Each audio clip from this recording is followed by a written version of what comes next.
Okay, we're now going to switch over quickly to the main act for the night, Jason and Chloe Roweth. Thank you for coming and taking our invitation. I think I first met you, I think at John Meredith's wake. Yeah, okay. Yeah, I do. Yes, Down at now that you say it. And it was a special occasion where people paid tribute to the great John Meredith. And you guys have done that over the years too with your music and the way that you've been able to present the traditional Australian music. And we're very privileged to have you both here tonight. So I'd like you to take away and enjoy and perform for us. We appreciate you coming to be part of the Newcastle Folk Club concert. Thank you. Thank you, Ron. What a lovely way to start. I hadn't remembered that till you say so, but we may as well give our whole show tonight to the late John Meredith because, well, let's just say we're coming down to you from Millthorpe or Spring Grove in the old language, which is in the tablelands of New South Wales, just between Orange and Blaney, and the heart of Wiradjuri country, something we like to remember every day and talk about often, always was, always will be. And John Meredith indeed collected this first set. We thought we'd give you a bit of our heartland music to start with. The first piece here, in fact, the whole piece comes from Sally Sloan. That name should be familiar to a lot of people, I'm sure it is. Sally's probably our greatest ever traditional singer and player in the country, but certainly around here. She was a resident of lots of little places around the central west and the tablelands, many of which we shared. She was born in Parkes, a town I love so well. And so she was born in 1894, to give you her sort of rough vintage, so just a wee bit older than me. So she sang a lot of Australian lyrics. This song is not one of those. This is what you might call an old country ballad. Very unusual song, not uncommon, but unusual song. And it is. It's a song that came out with the family, with Sally's grandmother. It's a song that she considered. Well, she was asked by a Scottish folklorist once, who was interviewing Sally. She said, the folklorist said, "Oh, that's an old Irish song, Sally." And Sally said, "Well, I sing about Australians." The songs move, of course.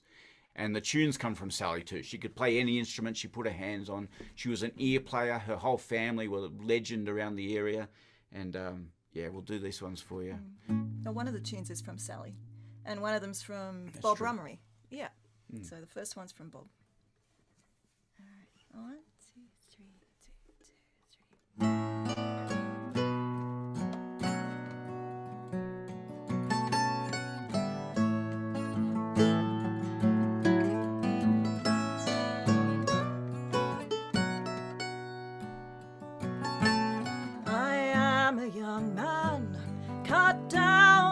Blossom. I married a young girl to comfort my home. She goes out and she leaves me and falsely deceives me and leaves me a wee one that ne'er is my own.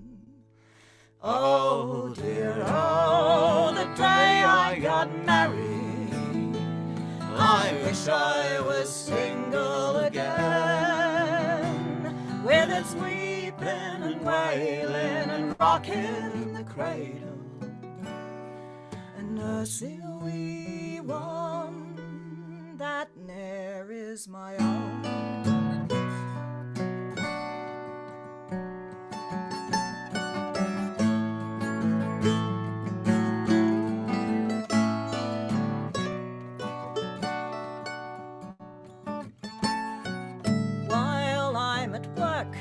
My wife's on the rantan,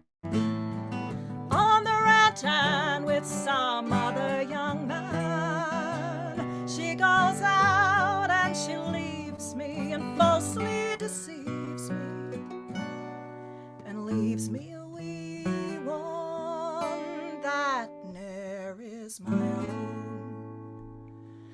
Oh dear, oh, the day I got married, I wish I was single again, with a weeping and wailing and rocking the cradle and nursing a wee one that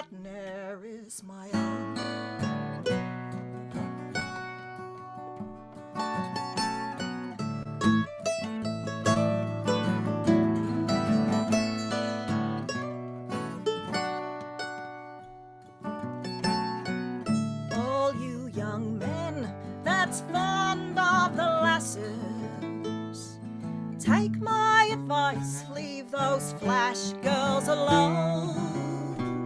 For by the Lord Harry, if one you should marry, she'll bring you a wee one that ne'er is your own. Oh dear, oh, the day I got married, I wish I was single again, with my weeping and wailing and rocking in the cradle, and nursing a wee one that ne'er is my own, nursing a wee one that ne'er is my own.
That's it.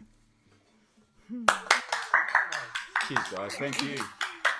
Yeah, I love that tune of Sally. Sally sang everything unaccompanied, of course, as in the old style, or we now call a cappella. And she played all her tunes in great dance time. That last tune always struck me as sounding a bit more like the easy beats than bush music, which is kind of what I like about it. We've got a couple of old ones first. So we're going back to the tradition again. When I was a kid, this was one of my very favourite songs, and a lot of what we do with this song, you'll all know a version of this. It's a popular old song. What we do with this is pretty much what I remember from hearing it as a kid around the place, but also a version that came from the New England that a lot of the versions of this song about early immigration to Australia, free immigration, not convict immigration in this case, willing tourists, you could say. Most versions of this song talk about gold, the gold rush times.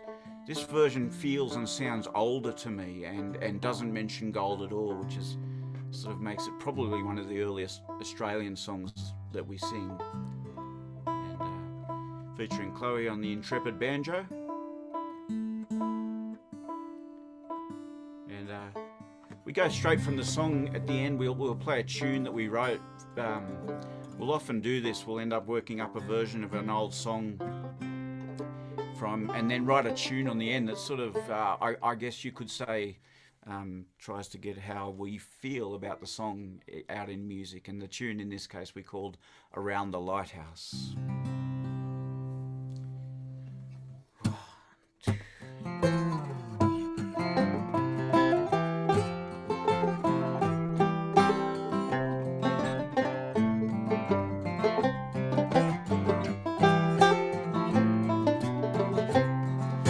Swaggle on my shoulder, billy can in my hand, I'll tramp the bush of Australia with a true-born Irishman. When first I came to Sydney, the girls and me did smile, saying one and to the other, here's a lad from Erin's Isle. Well, I went down to a public house and spent an hour or two. The daughter of the landlady, she fell in love with me.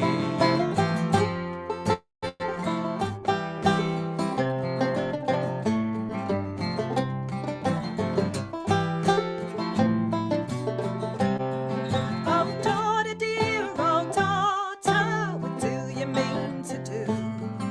To fall in love with an Irishman and plan your heart with you? Oh, hold your tongue, dear mother, I'll do the best I can. I'll tramp the bush of Australia with a true-born Irishman. With a swaggle on my shoulder, billy can in my hand, I'll tramp the bush of Australia with a true-born Irishman. So around the lighthouse now I tramp, nor leave a towel aside. My swag goes on me left shoulder, then I take it on me right. It's then I take it off me back, and often upon it I lie. It's the best of all the tucker tracks, and upon it I should die.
It's something where we could ponder on a little bit. It's often occurred to me that in our minds, we might think of previous, say, 19th century population is quite stable. You know, they couldn't hop in their 747 or on the train or on a bus, but there was actually a very mobile population sitting here in lockdown. That fact is not lost on me. Just about every song talks about moving, people moving around the country and to the country.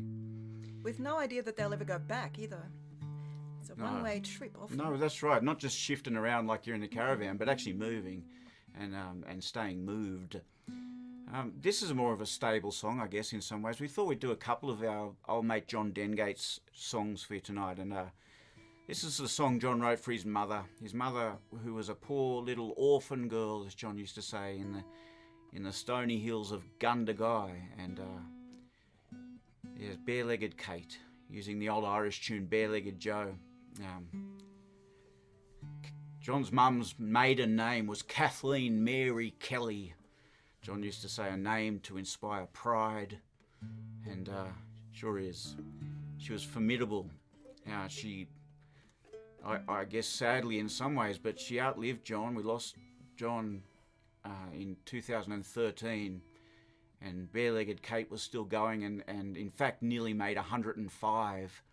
She was a tough lady, and just after John died, we sang this song with Bare-Legged Kate in the front row, and it's probably one of the scariest and nicest gigs of my life. But the Gundagai was not a happy place for Kit. So a lot of the tunes on the road to Gundagai was not a tune that John would play without comment in the negative sense from his mum. It was a tough town, and John says it better in his song than I could. But this one's for John and Bare-Legged Kate. Yeah, and you might like to sing along on this one. Yeah.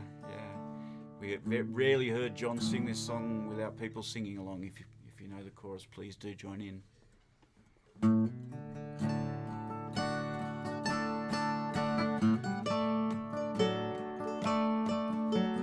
Bare-legged Kate with your natural grace, your big sad eyes in the Irish face, a poor bush girl when the summer is high in the stony hills of Gundagai.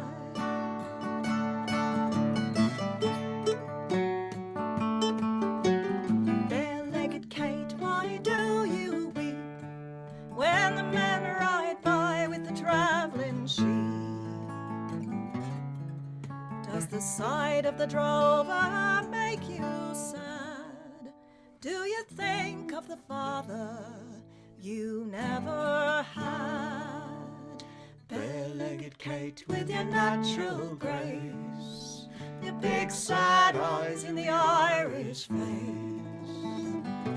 a poor bush girl when the summer is high in the stony hills of Gundagai.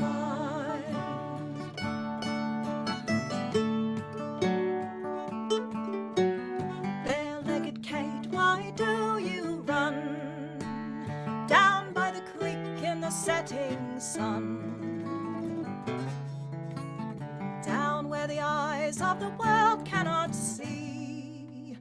Run, Kate, run from poverty. Bare-legged Kate with your natural grace, your big sad eyes in the Irish face, a poor bush girl when the summer is high in the stony hills of Gundagai.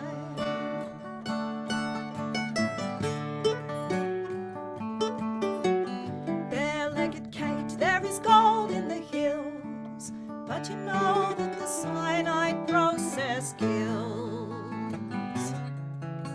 It poisons the miners and cuts them down in the mean little homes below the town. Bare-legged Kate, when the floods come down, it's the poor on the creek are the ones who drown. When the great Murrumbidgee is thundering by through the haunted hills of Gundagai.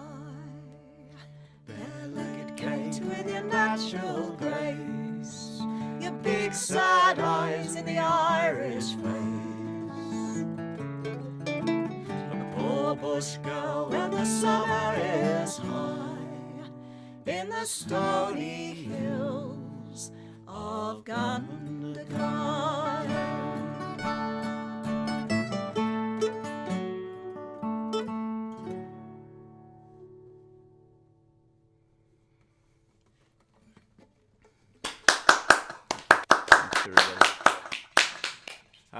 Jess, thank you. I don't know if some of you might know, but I'll tell you, most of you won't probably, but we've got Kate Scott's beautiful painting of John Dengate behind you out there on our wall. And he keeps us honest, if you know what I mean. John mostly wrote about his family, although I must admit it was an earth-shattering occasion when I first heard John, because it was his family he was singing about, but it may as well have been mine, and it was my family's faces I saw. That was his song for his mum.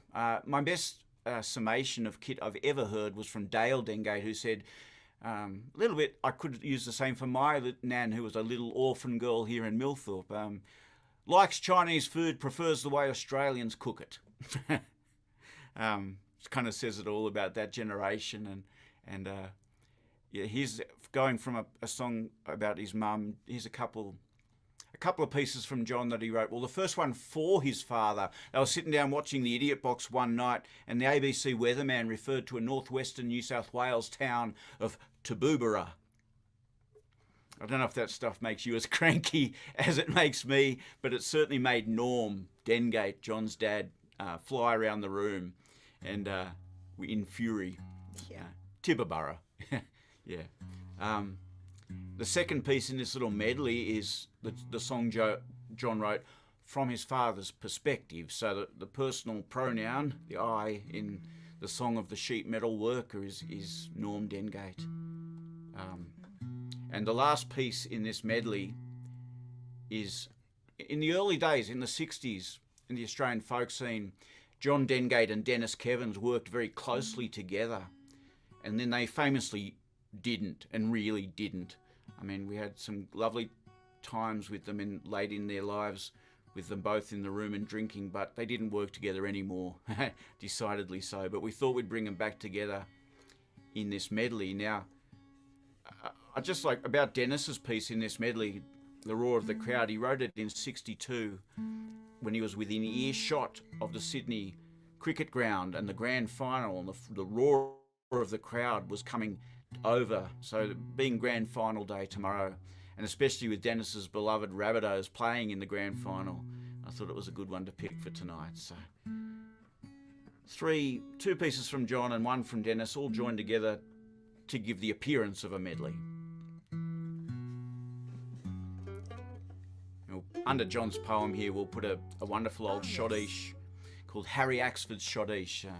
We were playing this tune once with the late John Hospodaric was in the audience, and I came off stage and he said, that tune, you could smell the gum leaves after the rain. Let's see if you can. My father worked in a factory, and the sheet steel came from BHP. From a rolling mill near the Hunter's Mouth, or a Kembla furnace further south. The steel was all of the finest grade, and every inch was Australian made. Copper and bronze he shaped and wrought. The skills he possessed could not be bought. To his trade and his union he was true. That was the life my father knew. And when his faults in heaven the angels weighed, they found they were all Australian made. Oh, the old stone GPO still stands, displaying the craft of my father's hands. I gaze with pride, and my heart responds when I see those fittings shaped in bronze. My father's work to the world displayed, and every ounce Australian made. Through depression and war, he remained unbowed. He was kind, but he was fiercely proud. Cant and privilege he despised. He was not a man to be patronised. He was not religious. He never prayed. His ethics were all Australian made. If we beat the Palms in a cricket test, joy would reign and our home was blessed. But if we lost, at the wall he'd stare, and we all felt touched by his dark despair.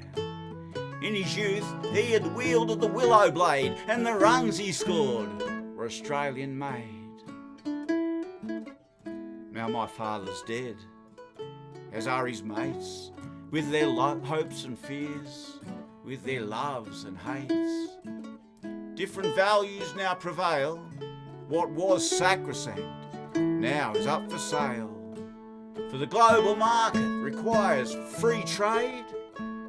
not me, mate. I'm Australian made.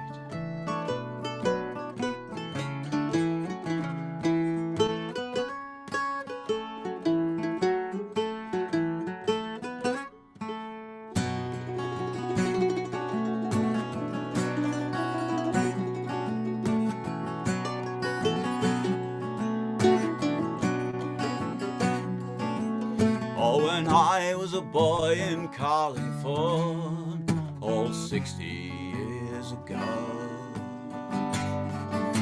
the eucalypts grew straight and tall, and the creeks did sweetly flow. But times were hard when the old man died,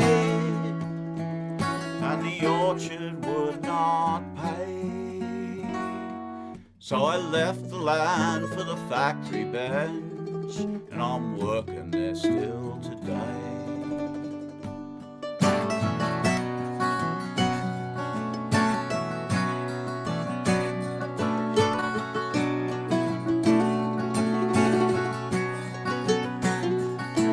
I have earned my bread in the metal shops these 40 years and more. My hands are hard and acid scarred as the boards on the workshop floor. Now my soul is sheathed in Kembla steel, and my eyelids have turned to brass, and the orchard's gone and the apple trees, where the wind whispered through the grass.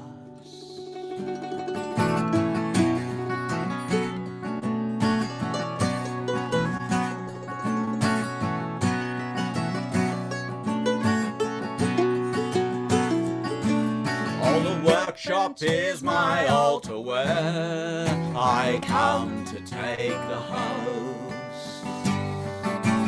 Copper, brass and fine sheet steel for the Son and Holy Ghost. The sacramental wine of work grows sour upon my tongue. Oh, the fruit was sweet on the apple trees when my brothers and I were young.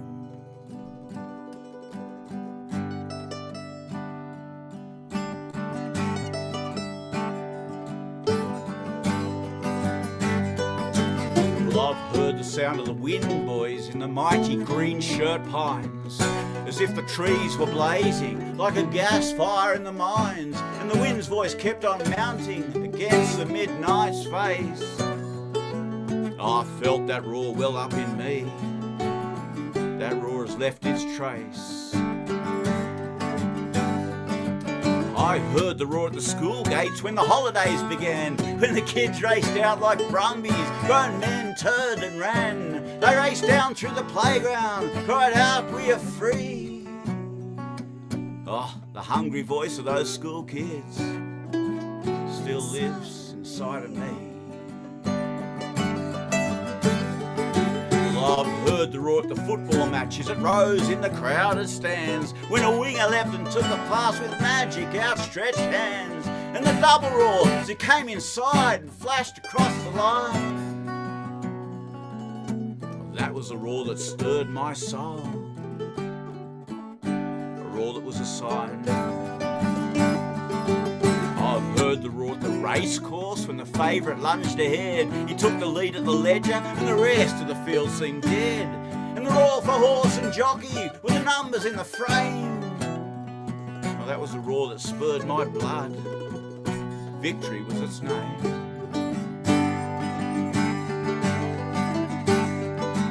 I've heard the roar of soldiers when they first went to the front. When war was only a sporting match, they begged to go on a stunt. They roared, "Come on Australia, Wagga and Henty and hey!" Well, that was the roar of a slaughterhouse. There's nothing more to say. I've heard the roar at the town hall when the delegate rose to speak. A roar to shake the merciless, a roar to raise the weak and wandering, to give eyes to the blind.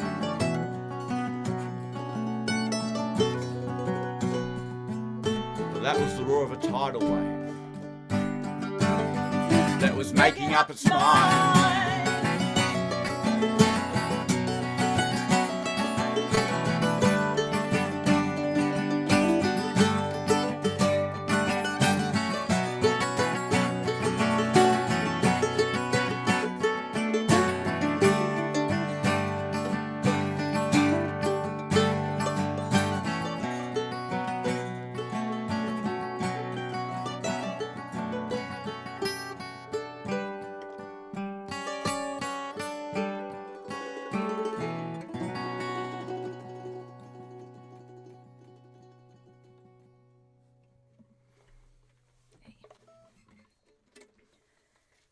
Bringing John and Dennis together for the first time in a long time. Going to bring it back home now and to finish off the set with three from our part of the world. This is one of Henry Lawson's pieces. Even if anyone's followed us around a little bit over the years, you'll know that we're kind of Lawson tragics. I consider him the great genius of literature, of writing. Spent a lot of time in Lawson country growing up, and it just seemed to me that he caught our language and our thoughts and our ideas in a way that no one else did. This is a piece. He was famous for sorting out the problems of the world, but this is the opposite. This is just sitting around the fire and letting the problems of the world float out the window. He wrote it in 1891, a year that he was in a lot of trouble with encroaching mental illness, alcoholism, and disillusionment with various causes that he thought were his. And he went back to Urundari, just up north of here, outside of Mudgee and Gulgong, his home. Grenfell put a claim on Henry because he spent 5 months there as an infant, but really his first into his teens from that time was at Urundari, and that's home for Henry. There's no question in my mind. When he talks about home, it's that beautiful rolling green, usually green at the moment, hills of Urundari. And Harry's favourite instrument was famously the fiddle, but he was fond of in an interesting kind of way of the concertina as well. As you'll see. Yeah. Chloe's going to play the concertina, and we've got 3 or 4 traditional tunes, and we wrote the tune. Well, we took it from wrote the tune. Yeah, we took a Bashed it JH around a tune bit. and panel beat it, and this is how it comes out. It was merry when the hut was full of jolly girls and fellows. We danced and sang until we burst the concertina's bellows. From distant Darling to the sea, from the downs to Riverina, has e'er a gum in all the west not heard the concertina?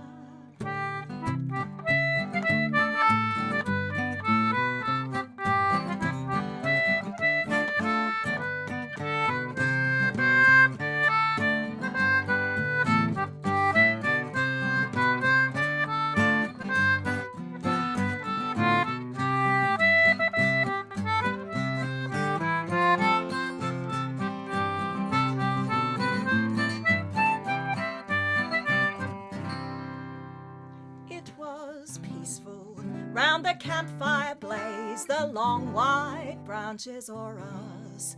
We played the tunes of bygone days to some good old bush chorus. Old Erin's harp may sweeter be, the Scottish pipes blow keener, but sing an old bush song for me to the good old concertina. One from Ugowra.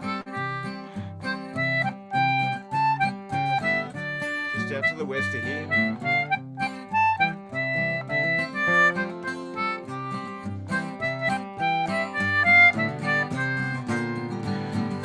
Boss is getting rusty and the ring is caving in. His bandaged wrist is aching with the pain. And the second man, I fear he's gonna make it hot for him, unless we get another fall of rain. It was cosy round the hut fire bright when the pine pot passed between us. We drowned the voice of the stormy night with the good old concertinas.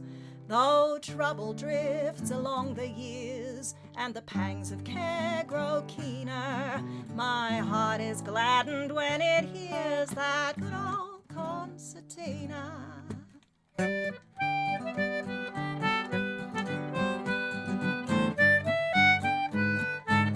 One from Falls, Harry Schaefer.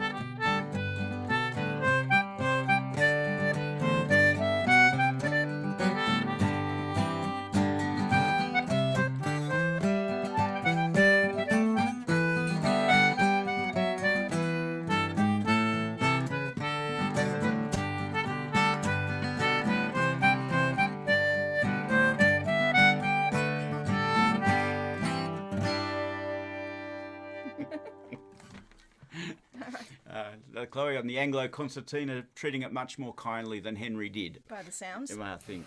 Oh, Thank you. We mentioned Ugara in there, and we've played a couple of tunes from Ugara. We'd like to finish with a 1-2 for a man who was the king of the road, the man who came out as a businessman bushranger. That's the best way to describe him. He taught them all of the Goldfields bushrangers. He taught them all their trade, and the famous robbery that kicked off Frank Gardiner, the Darkie's career, was a robbery at Ugara Rocks. We just mentioned Ugara, where he and his gang, which included Ben Hall, Johnny Gilbert, of course, arguably for all of these, and several other fellas who went on to become more famous in their own right, and legends. The legend of Ben Hall is very much that. It's a cultural legend. But Frank Gardiner was the real deal, and he was got away with the robbery at Ugara Rocks, which dollar for dollar is still the biggest robbery in Australia's history. A lot of the money, the gold, was never recovered, or it's just arguable how much was recovered. But I used to go looking for it as a kid. It's like instead of saying go and play in the traffic, Mum would say go and look for Frank's gold, you know. And luckily I never found any. But he not only has got away with that robbery at Ugara Rocks, he also wrote the doggerel that this song was adapted from. So not only Australia's most successful bushranger, but a fine songwriter as well. Though not a shy man by the sounds of it.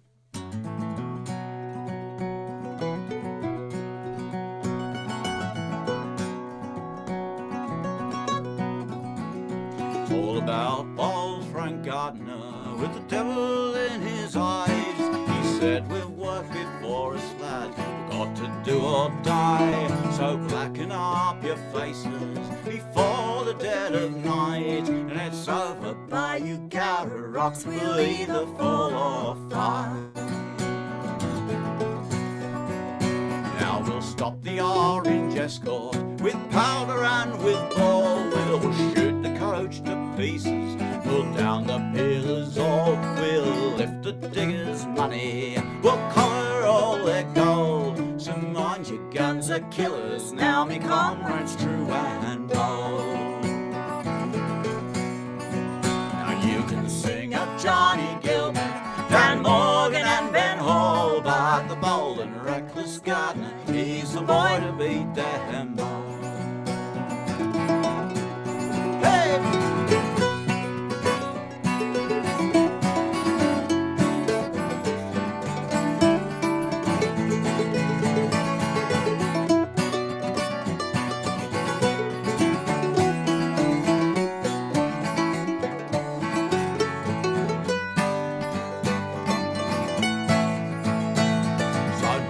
Go the rifles, the battle has begun. The escort started running, boys, all in the setting sun. The robbers seized their plunder, so saucy and so bold. Now they're riding from Ugara Rocks, encumbered with their gold. You can sing of Johnny Gilbert, Dan Morgan and Ben Hall, but the bold and reckless Gardiner, he's the boy to beat them all. Go Frank.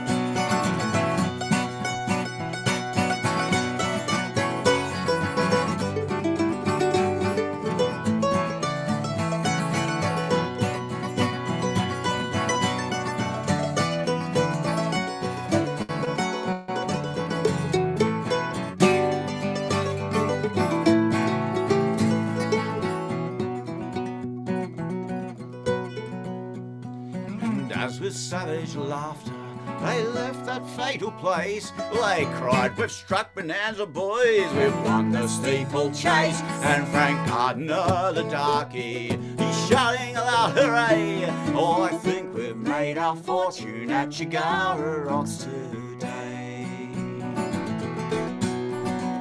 You can sing of Johnny Gilbert, Dan Morgan and Ben Hall, but the bold and reckless Gardiner, He's the boy. you can sing of Johnny Gilbert, Dan Morgan and Ben Hall, but the bold and reckless Gardiner, He's the boy. you can sing of Johnny Gilbert, Dan Morgan and Ben Hall, but the bold and reckless Gardiner, he's the boy who beat them all.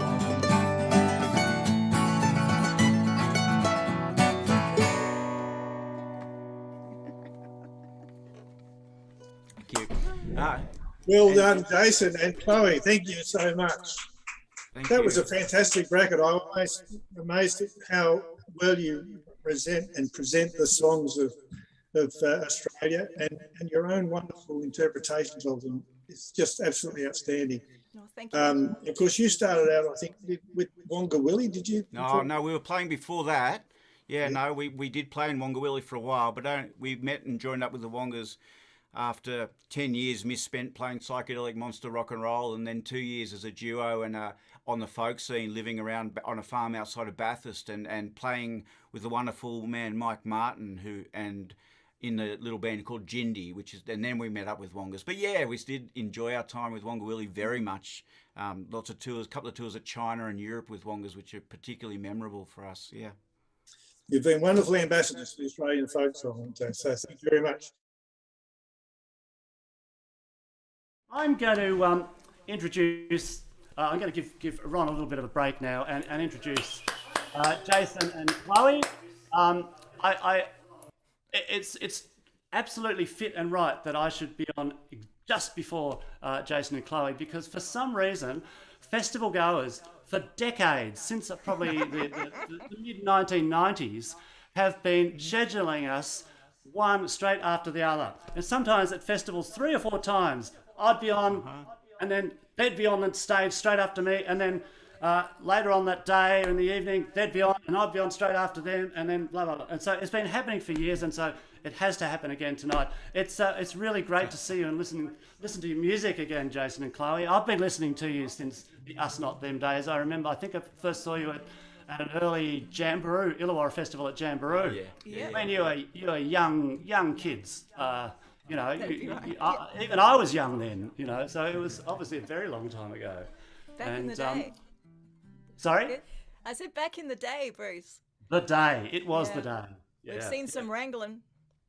Yeah.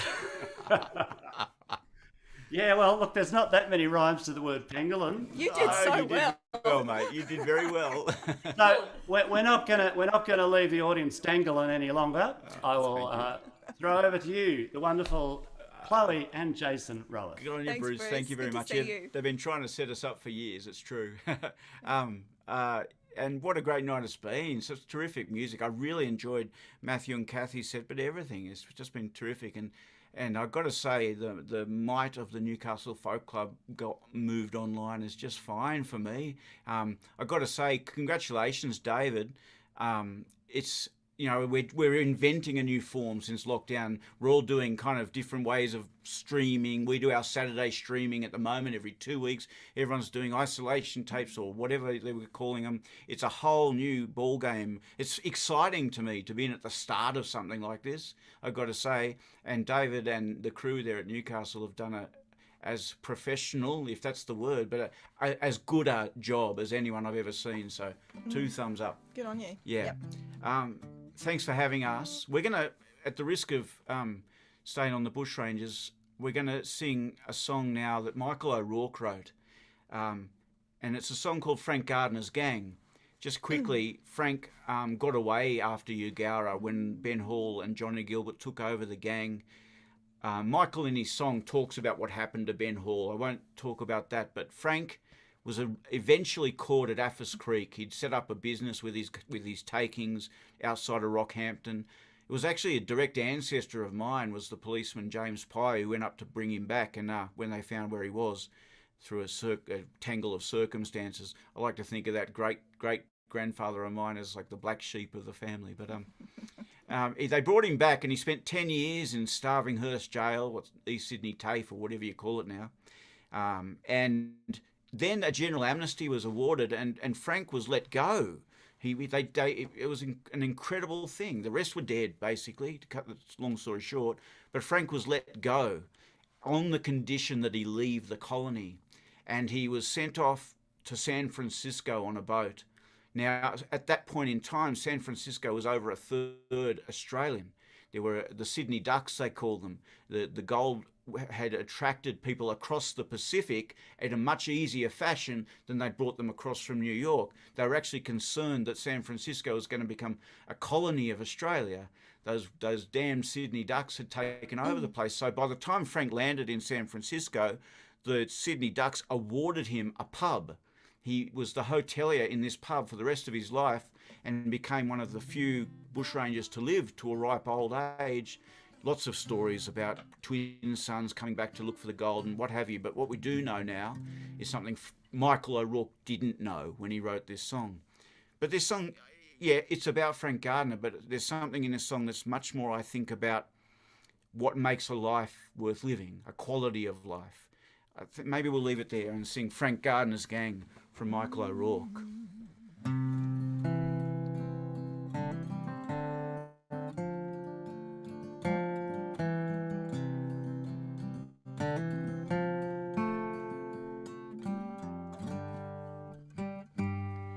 Frank Gardiner's gang, that's what people used to call us. They're all dead now. There's no one left but me. They've set me free. At least that's what they've told me. Put me on a ship to take me over the sea. Poor Ben's gone, and all me mates gone with him. But what's the use of roots without the rest of the tree?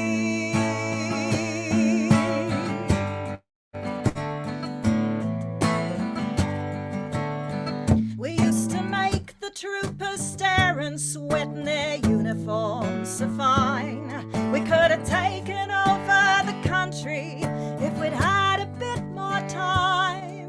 Now I can't set foot in my own country again, but they can't stop the darky from making his own way.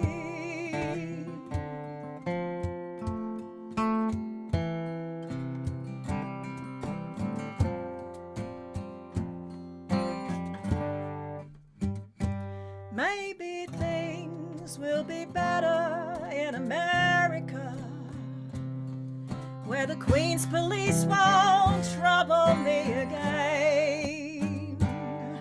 Maybe I should stick to honest work, spend my whole life half asleep. It's a hard thing that's happened, it's enough to make you weep. I can't think of reasons now, I'll rest a while and mend. The colonial aristocracy had their way in the end. Frank Gardiner's gang will ride the road no more now. We're broken now, there's nothing to be done. I said, do your worst. I thought that they'd hang me. Why would they kill me when anyhow they'd won? Sometimes I think that for me to go on living's like being too long awake after the setting of the sun.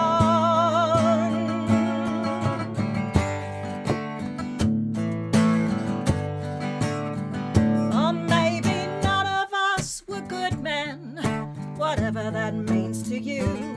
But there were worse things done by the government than we could ever do. I don't mind the evening coming on of a decent sort of day, but they can't stop the darkie from making his own way.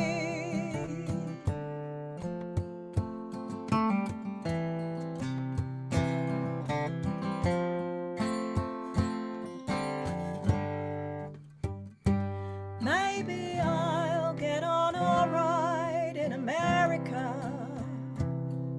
It's a new lease of a life for me that's plain. Maybe I could be a squatter and own 1,000 head. I never thought I'd ever die a peaceful death in bed. It's better than being shot down like a dog, that's what they did to Ben. And if things don't work out, then maybe I'll go on the road again.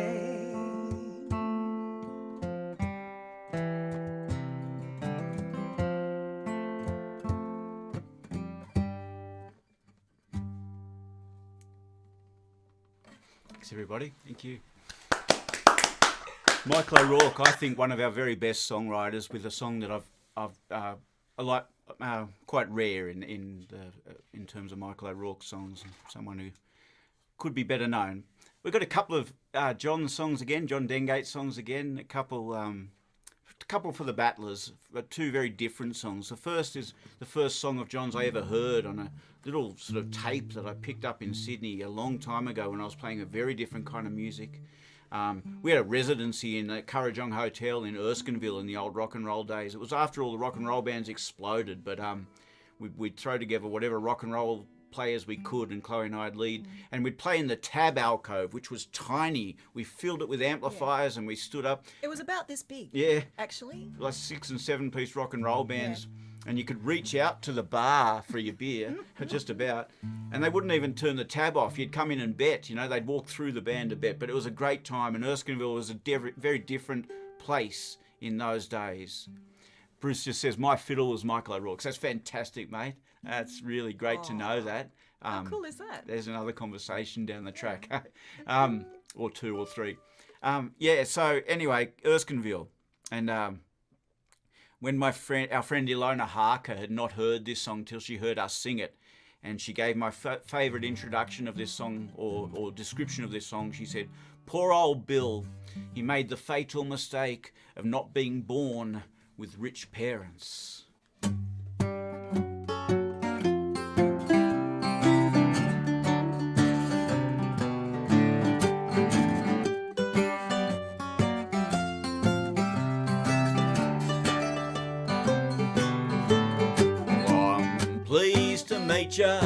My name's Bill, I'm working in the factory in Erskineville.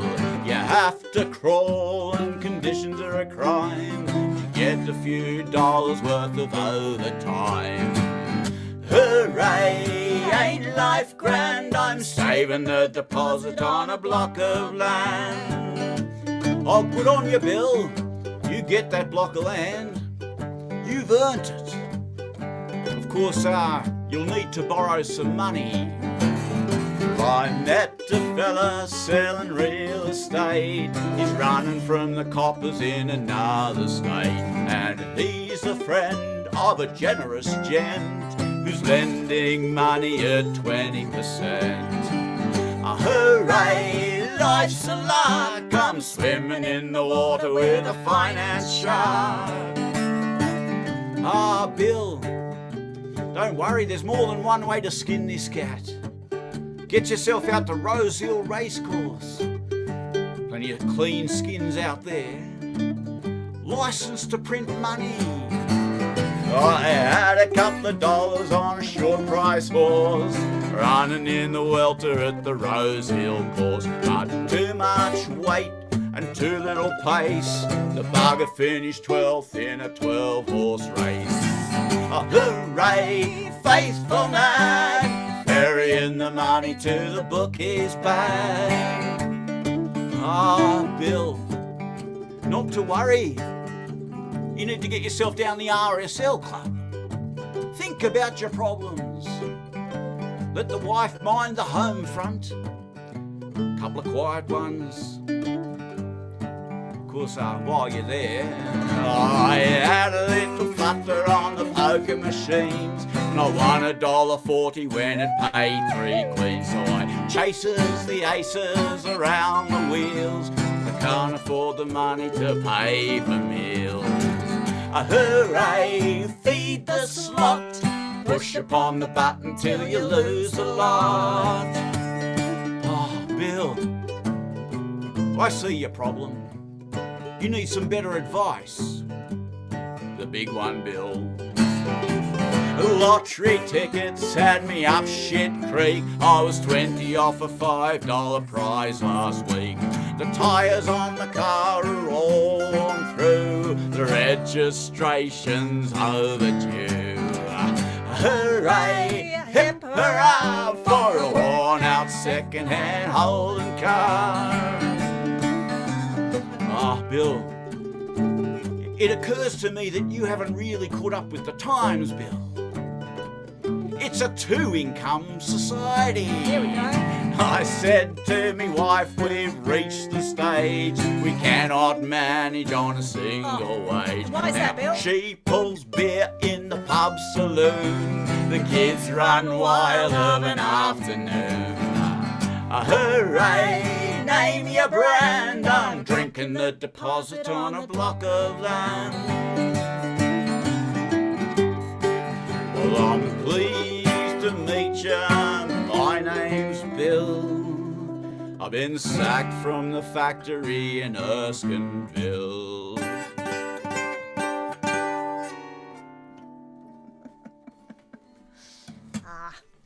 Poor old Bill. Thank you. John Dengate, when he was 7, was walking home from Epping School. You know, Epping was absolutely rural in those days, stone fruit largely. And he was walking home and he saw across the road, there was a young kid walking in the other direction. And the kid was a bit bigger than John, a bit older than John, and he was carrying a book. So John went over and he said, "What's that?" And he said, "It's a book." He said, "What's in the book?" He says, "It's a book of poetry." And John used to say, so I asked the kid if I could borrow the book. I'd never seen a book of poetry, but the kid said no. And John would say, so I changed his mind. And over the next 3 or 4 weeks, John Dengate learnt the collected works of Banjo Paterson. He had a prodigious talent for words even then, and he remained an enormous fan of banjos for the rest of his life. And then he returned the book. This is a very short poem from Banjo that we set to music. Now, John often got criticised for learning so much of banjo. Why hadn't he learnt more of Henry, you know? But he said that wasn't the book the kid had. There's something in that for all of us. Hey, how many times have you been in that position with a conversation? Anyway, we've medleyed Banjo's work with a poem of John's. There was a... Lockie Dengate informed me that there was a real bloke who walked around the streets of Sydney, and he was a choco. I use that phrase in quotes. My poppy pie, my mum's dad was a choco as well.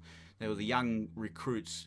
Pop used to say they volunteered me. And Pop was in Darwin and then fighting backwards across the Kokoda at New Guinea, and that war took a kind of a toll that I think John captured in his poem better than anyone. It's the strongest vote for peace that I can possibly offer tonight, and perhaps we could offer it in the interests of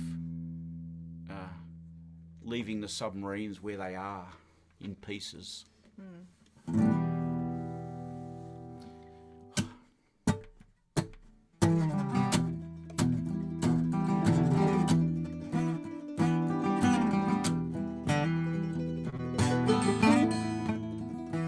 In this war we're always moving on.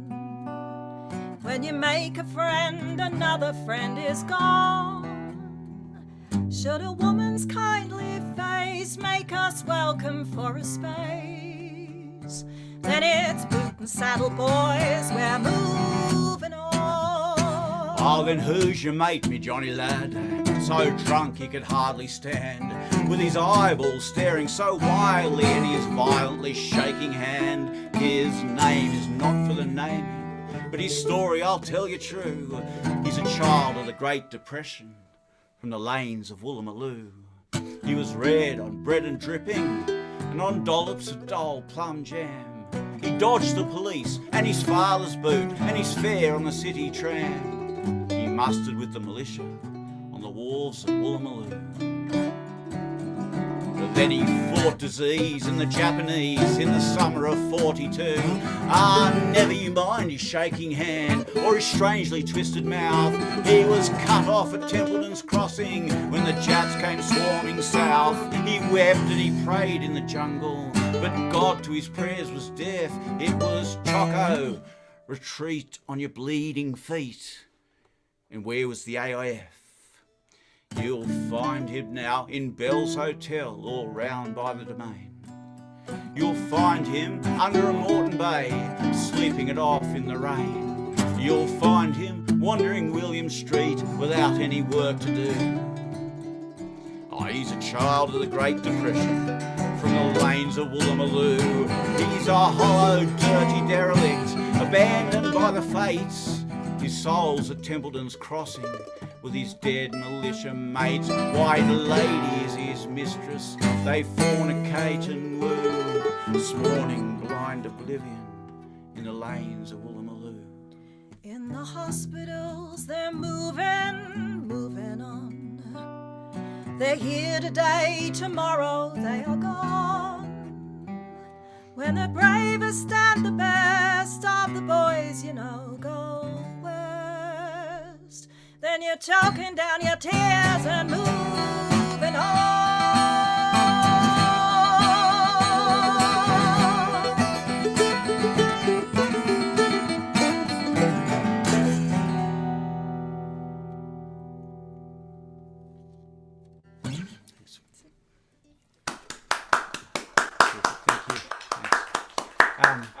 Matthew's asked for Song of Childhood. Perhaps I could think about that over the course of the next song.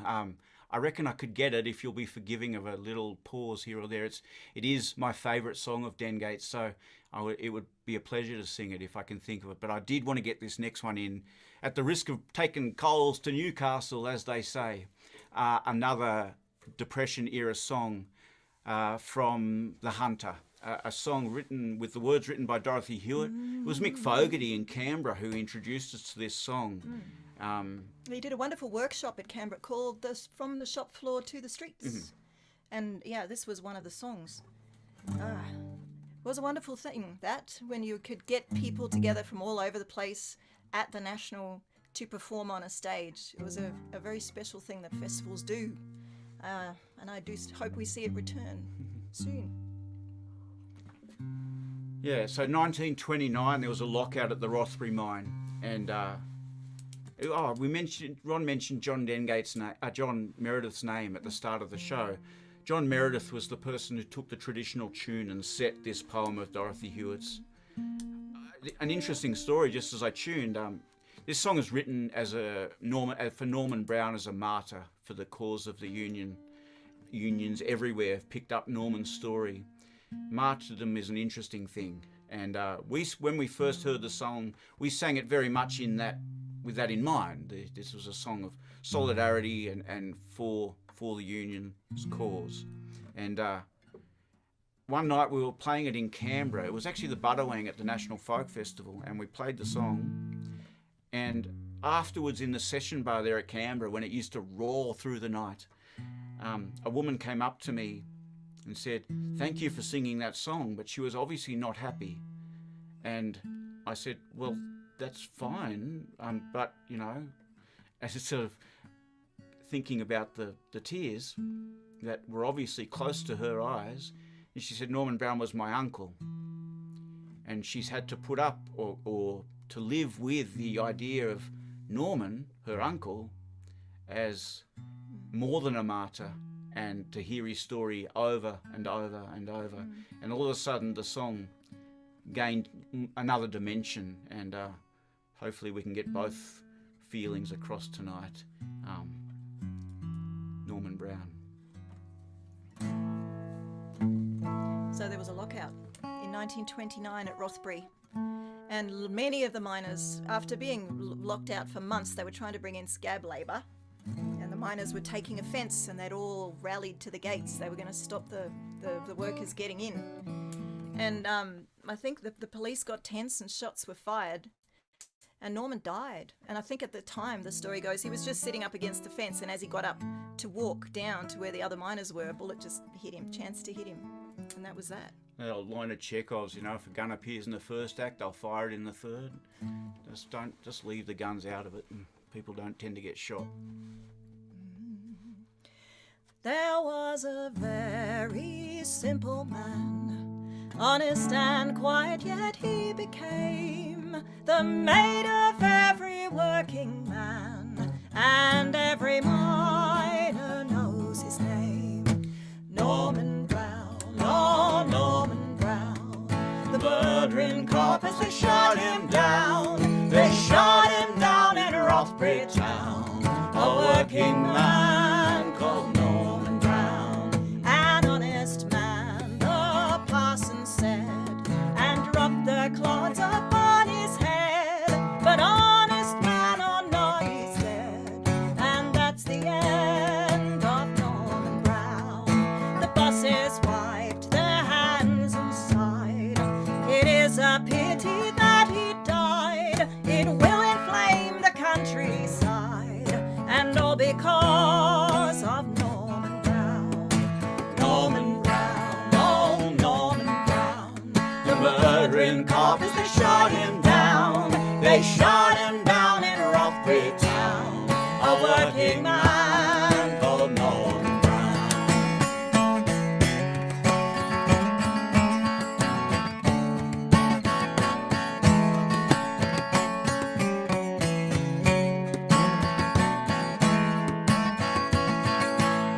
At pit-stop meetings and on strike, in many little mining town, where miners march for bread or right, their march is honest Norman Brown.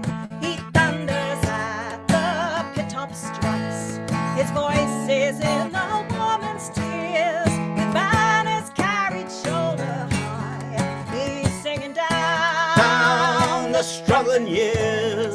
A miner's pick is in his hand, his song is shouted through the land, a land that's free and broad and brown, the land that bred us Norman Brown. Norman Brown, oh Norman Brown, the murdering coppers, they shot him down. They shot him down in Rothbury town, to live forever Norman Brown. Norman Brown, oh Norman Brown, the murdering coppers, they shot him down. They shot him down in Rothbury town, to live forever.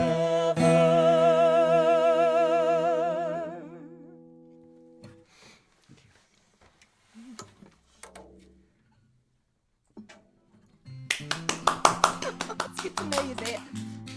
Takes ages to find the mute button. I missed that comment. It takes a long time to find the mute button It sometimes. does. Yeah, we found the same thing, Bruce. Talk about inventing the new discourse. Yeah, where's the mute button? Where's the mute button? They're clapping on the start of the next song. I know. I might have a crack at that song for you, Matthew. The other one was Weevils, but I think we've got a better chance at Song of Childhood.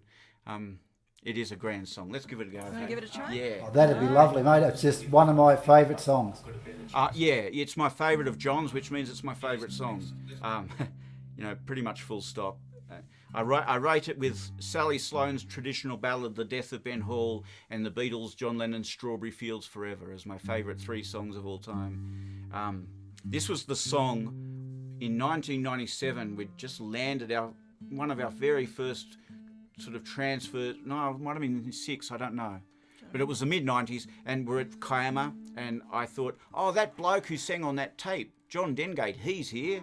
I'll go and sit on the grass and listen to him sing. And this was the song he started with.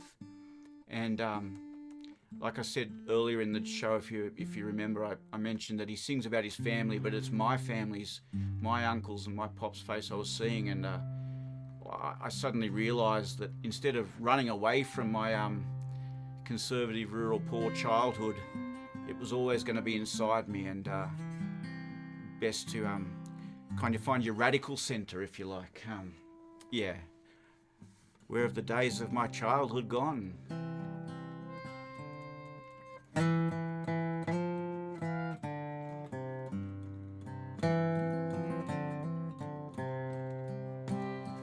Where have the days of my childhood gone? Time has plundered the years, stolen the gift of my golden days, left me with ashes and tears. I wandered along a lonely road, over the paddocks I'd run, drunk with the summer cicada's song, drugged with freedom and fun.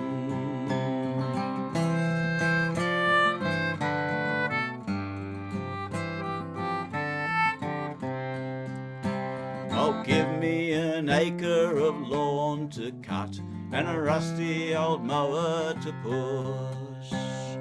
Give me a summery Saturday in a suburb car from the bush. Give me a summary. Give me a summary with it. Oh, give me a summery Saturday just after the war was won, with Dad and my uncles drinking beer. They sprawl on the grass in the sun.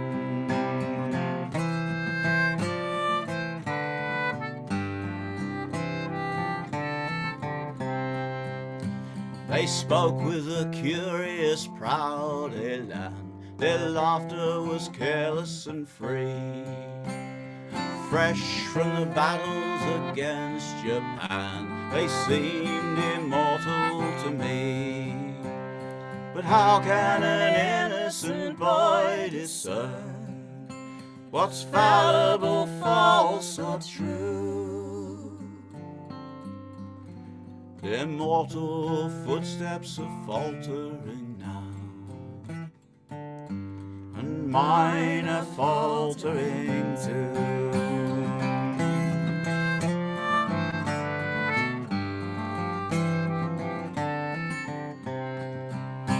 I'll bring out the bat and the worn cork ball, and we'll bowl at an old wooden case. She'll jump and she'll turn off the asphalt road, she'll come at a lively pace, but barefoot, careless and undismayed, we'll drive and hammer and glance.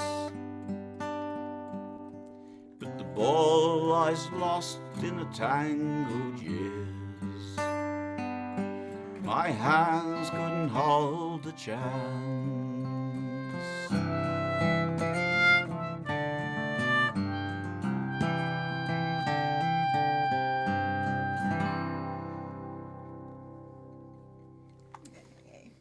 Thank you for the request, Matthew. What a lovely idea. What a lovely idea.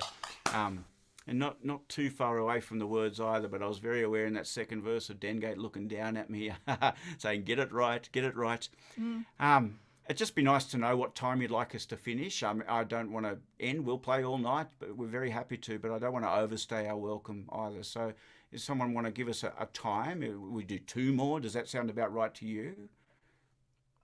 Okay. Yeah? Yep, 2. 2 more? Yep, that's Terrific. 2 fingers. Okay. All right, thanks, Rob. All right. I think what we can do is, Chloe, you sing one. All right. Yeah. Yep.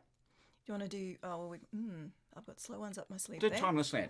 Okay. Right. It'd be nice to do this one. I was hoping we'd get it in. It's a song written by Phyl Lobl. Phil's a terrific songwriter, still busy, still writing. She wrote this song 30 odd years ago, more. And it's a song you wish would go out of date, but it never will. It never will. Even if we left some of the problems behind in this song, we would sing it just to remember. And a little bit aware tonight that we haven't really, when we play traditional Australian music, we need to make our position with the first Australians very clear. And we usually try and do that with a song from the tradition or a poem. But Phil's song can do at least part of that job for us tonight. I say again, we're sitting here in Wiradjuri country, and there's no day that goes by where we don't think about that and how lucky we are. It's the only home I have, but it'll never be the home for me that it is for our Aboriginal mates in this part of the world, and that's to our advantage to listen, and we never forget that.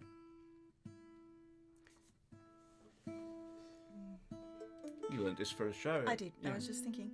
I learnt this for a show at the National again. Keeps coming up today. It was a song of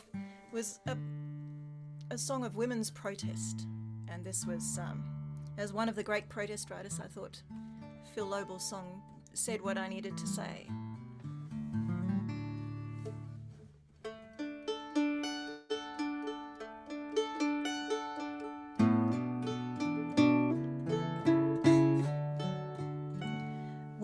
She was a timeless land where time ran on forever to the dreaming people there. She was land of never, never, fish and fowl she had in plenty, and her stones were given worth in their hearts. They held her holy, and they thought of her as earth. Once she was an open land where few would bow to bosses, and the working people there thought they called and barred the tosses, where the convict and the settler earned their freedom by their toil, and in their hearts they freely thanked her, and they thought of her as soil.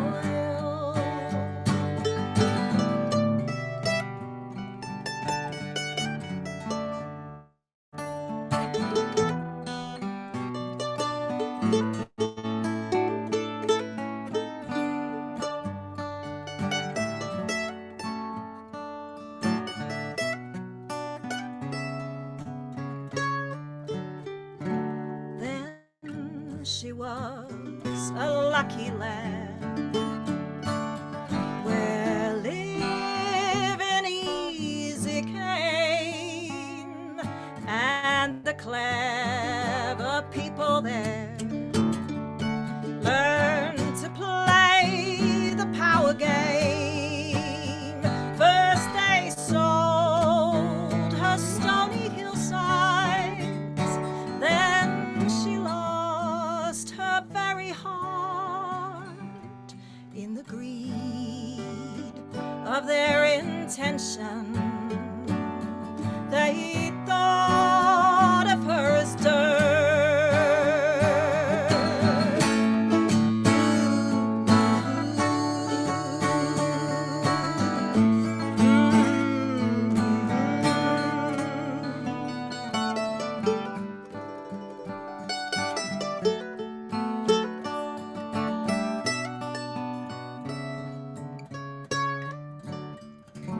Now she is a changing land upon the point of turning, and where she'll go, it's hard to say. Are we wise or lost in learning? For the ones who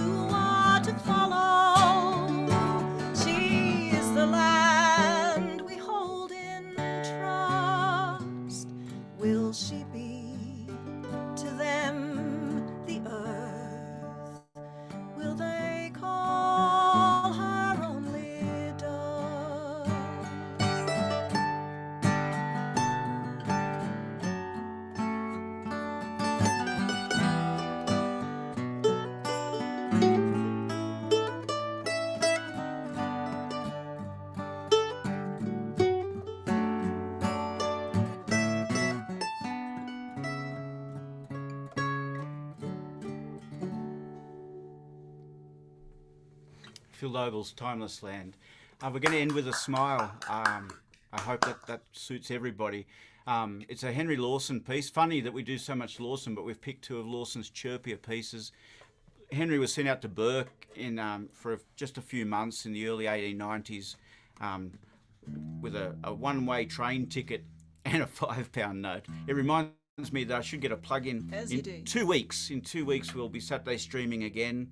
It's a very happy, relaxed sort of a night, but we're running with a theme of Henry and his mates in the Gulgong Opera House. And the kind of cheeky idea here is the Prince of Wales Opera House, which is the oldest opera house in the Southern Hemisphere, by the way. Magnificent building that it is. I'm sure some of you have played in there. It is the best venue I've ever played in, especially full. It's just incredible. All acoustic, full of people, amazing. But of course, so we'll be imagining ourselves. That's right. There. The virtual Prince of Wales Opera House will be in our studio here, and the cheeky idea behind it is it's the Prince of Wales Opera House, and Henry probably wouldn't have been let in anyway. But we're going to sneak him in the back door and get him singing for you with his mates. They're going to. It's basically a heist of the Gulgong Opera House. We did it at the Gulgong Opera House a couple of years ago, and it was a lot of fun. Yeah. So to be clear, it will just be Jason and I streaming. Yeah. But still locked down here. It's all up here. Thanks for having us. This is a piece from the Henry's time in Burke. One of the Union pubs. Henry was writing for both newspapers. He was writing for the Union newspaper under a pen name. He started the argument, and then he started answering the argument himself for the right-wing paper under a different name. Again, we're only finding this stuff out now. Good on you, Henry, making a quid while you could. And the Union pub that he didn't sleep at so he could go and drink at was Watty Braithwaite's pub. And in those days, there were so many pubs in Burke and the surrounds that the Salvation Army had to split up into battalions and divisions to go and play outside the doors of every single pub, including Watty's. Hey, thanks for having us. It's been a memorable night of music from you all, and thanks for hosting so well, Ron. Thank you for your help, Matthew, and again, a virtual round of applause for David for making such a great show of it all. Don't forget if it's lovely if you do feel like donating, you can do it through the club's ticket link or our website. We're all locked down here, and we do appreciate it all very much. Yeah, thanks. All right.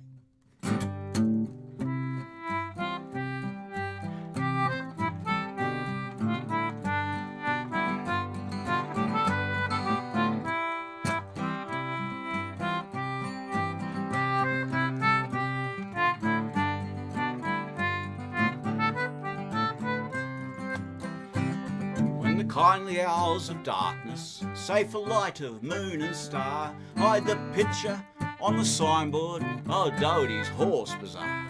When the last rose tint has faded on the distant mulga scrub, then the army prays for Watty at the entrance of his pub.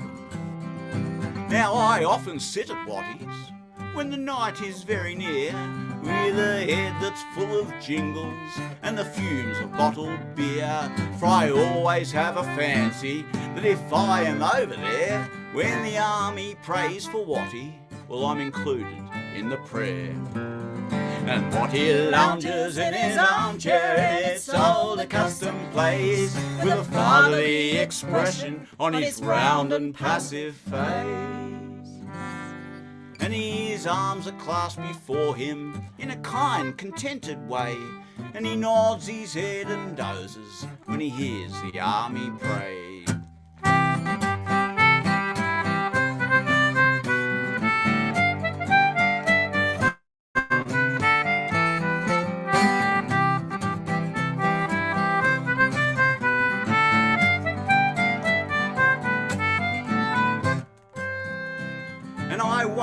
Does he ponder on the distant years and dim, or his chances over yonder when the army prays for him?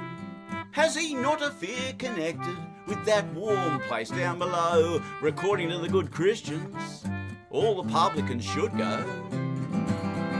But his features give no token of a feeling in his breast, save of peace that is unbroken and a conscience well at rest. And with as we guzzle, long before the army came. And the loafers wait for shouters, and they get there just the same. It would take a lot of praying, lots of thumping on the drum, to prepare our sinful straying, erring souls for kingdom come. But I love my fellow sinners, and I hope upon the whole that the army gets a hearing when it prays for Watty's soul.